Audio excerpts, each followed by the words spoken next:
श्री स्वामी समर्थ. आज आपण असा एक इंटरेस्टिंग व्हिडिओ पाहणार आहोत ज्यामध्ये या ठिकाणी मीठ ठेवा आणि पहा बदल, नकारात्मकतेवर विजय, ज्योतिष व वास्तुशास्त्राचा आधार. कारण नमस्कार मित्रांनो, आजचा व्हिडिओ पूर्ण बघा, कारण आज मी सांगणार आहे असा उपाय जो अनेक घरांमध्ये सकारात्मक ऊर्जा वाढवण्यासाठी केला जातो. पण आधी एक गोष्ट स्पष्ट, हा उपाय अंधश्रद्धा नाही. हा उपाय म्हणजे श्रद्धा आणि सकारात्मक विचार, ऊर्जा संतुलन. मीठ म्हणजे फक्त स्वयंपाकघरातील पदार्थ नाही. ज्योतिषशास्त्रात आणि वास्तुशास्त्रात मिठाला शुद्धीकरण करणारी वस्तू मानले जाते. जर तुम्ही मनापासून भक्तिभावाने सकारात्मक दृष्टिकोनातून हा उपाय केला तर बदल तुम्हालाच जाणवेल. व्हिडिओ शेवटपर्यंत नक्की बघा, कारण शेवटी मी सांगणार आहे एक उपाय जो पैशाच्या अडचणी दूर करण्यासाठी केला जातो. आणि तुम्ही स्वतःच म्हणाल, सर्व पैसे कुठून येत आहेत? तुम्हालाच असा प्रश्न पडेल. व्हिडिओ आवडला तर लाईक करा, चॅनेलला सबस्क्राईब करा आणि बेल आयकॉन दाबायला विसरू नका. मिठाचे आध्यात्मिक आणि वैज्ञानिक महत्त्व. मिठाला संस्कृतमध्ये लवण म्हणतात. ज्योतिषशास्त्रानुसार मिठाचा संबंध चंद्र आणि शुक्र ग्रहाशी जोडला जातो. चंद्र मन आणि भावना नियंत्रित करतो. शुक्र सुख, पैसा, वैभव आणि आकर्षण वाढवतो. वास्तुशास्त्रात मिठाला नकारात्मक ऊर्जा शोषून घेणारे तत्व मानले जाते. वैज्ञानिक दृष्टिकोन. मीठ हे ओलावा शोषते, त्यामुळे वातावरणातील जडपणा कमी होतो आणि मन आपलं शांत होतं किंवा हलकं होतं. म्हणजे हा उपाय श्रद्धेचा आहे, पण सकारात्मक विचारांचा आहे. बेडच्या खाली मीठ ठेवणे.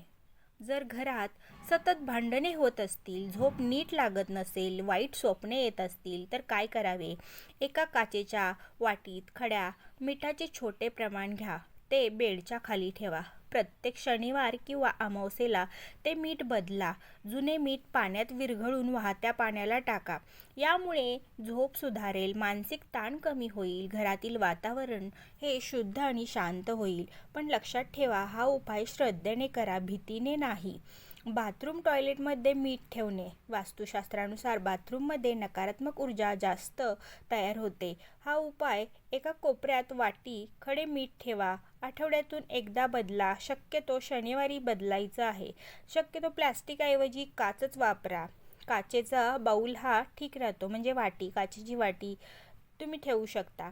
फायदे काय होतात तर घरातील जडपणा कमी होतो आणि मानसिक ताण कमी जाणवतो. अनावश्यक खर्च कमी होण्यास मदत होतात. हे स्वतः अनुभव घ्या तुम्ही. मुख्य दरवाजाच्या आतल्या बाजूला मीठ ठेवणे. मुख्य दरवाजा म्हणजे ऊर्जा येण्याचा मार्ग. एक छोट्या पांढऱ्या कापडात मीठ बांधा आणि दरवाजाच्या आतल्या बाजूला ठेवा. याचा अर्थ काय? आपण घरात येणाऱ्या नकारात्मक भावनांना फिल्टर करत आहोत. जेव्हा कोणी राग, मत्सर, वाईट विचार घेऊन येतो तेव्हा त्या घरात स्थिरावत नाहीत. हा उपाय पैशासाठी कसा? कारण जेव्हा घरात शांतता असते तेव्हा लक्ष कामावर केंद्रित होते आणि आर्थिक प्रगती होते. पैशासाठी विशेष मिठाचा उपाय. तर शुक्रवारी संध्याकाळी पाण्यात चिमूटभर मीठ टाका. त्या पाण्याने घराची आपल्या फरशी पुसा आणि मनात प्रार्थना करा, हे ईश्वर, माझ्या घरातील नकारात्मकता दूर कर, माझ्या कुटुंबावरती कृपा करा. हा उपाय करताना लाल किंवा पांढरे कपडे परिधान करा. मन शांत ठेवा. कोणत्याही प्रकारचा लोभ ठेवू नका. महत्त्वाची सूचना याच्यामध्ये काय आहे तर हा उपाय म्हणजे जादू नाही. हा उपाय म्हणजे मन आणि ऊर्जा संतुलन करण्यासाठी, पैसे येण्यासाठी मेहनत करावी लागते, योग्य निर्णय घ्यावे लागतात, सकारात्मक विचार ठेवावा लागतो. मीठ हा फक्त प्रतीक आहे. खरा बदल तुमच्या विचारांमध्ये होतो. आजपासून एक निर्णय घ्या, मी नकारात्मकतेवर विजय मिळवणार, मी माझ्या घरात शांतता निर्माण करणार, मी मेहनत करणार, मी सकारात्मक राहणार. जेव्हा मन बदलते तेव्हा अगदी नशीबही बदलते. मीठ फक्त माध्यम आहे, शक्ती तुमच्या श्रद्धेत आहे. जर तुम्हाला हा व्हिडिओ आवडला असेल तर लगेच लाईक करा, आपल्या चॅनेलला सबस्क्राईब करा आणि कमेंटमध्ये मी सकारात्मक आहे नक्की लिहा. श्री स्वामी समर्थ.